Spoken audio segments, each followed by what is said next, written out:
রাজধানীর পল্টনে যুবদল নেতা শামীম হত্যা মামলায় নরসিংদীর সাবেক এমপি কামরুল আশরাফ খান পটনকে ৩ দিনের রিমান্ড নেওয়ার আদেশ দিয়েছে আদালত। এছাড়া যাত্রাবাড়ী, মোহাম্মদপুর নিউ মার্কেট থানার একাধিক মামলায় সাবেক উপদেষ্টা সালমান এফ রহমান, সাবেক আইনমন্ত্রী আনিসুল হক, সাবেক আইজিপি চৌধুরী আবদুল্লাল মামুন, আহসানুল হক ইনু, রাশেদ খান মেনন সহ ৯ জনকে গ্রেফতার দেখানো হয়েছে।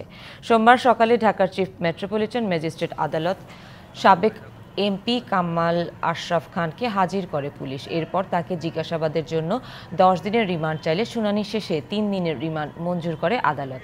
এছাড়াও এদিন আদালতে হাজির করা প্রত্যেক আসামিকে গ্রেফতার দেখিয়ে কারাগারে পাঠানোর আদেশ দেন ঢাকার মেট্রোপলিটন ম্যাজিস্ট্রেট নাজমিন আক্তার। রাষ্ট্রপক্ষের কৌঁসুলি ওমর ফারুকি বলেন, বৈষম্য বিরোধী ছাত্র জনতার আন্দোলন দমনে আসামিদের ভূমিকা আছে। বিজ্ঞ আদালতে উপস্থাপন করা হয়। তার মধ্যে সাবেক আইসিটি মন্ত্রী জুনায়েদ আহমেদ পলক এবং মেজর জেনারেল জিয়াউল হাসান, সাদেক খান, সালমান এফ রহমান, হাসানুল হক ইনু, রাশেদ খান মেনন এবং আনিসুল হক ও চৌধুরী আবদুল্লাল মামুন, তাদেরকে যাত্রাবাড়ী থানা, মোহাম্মদপুর থানা সহ বিভিন্ন থানায় হত্যা মামলাদেরকে গ্রেপ্তার দেখানো হয়।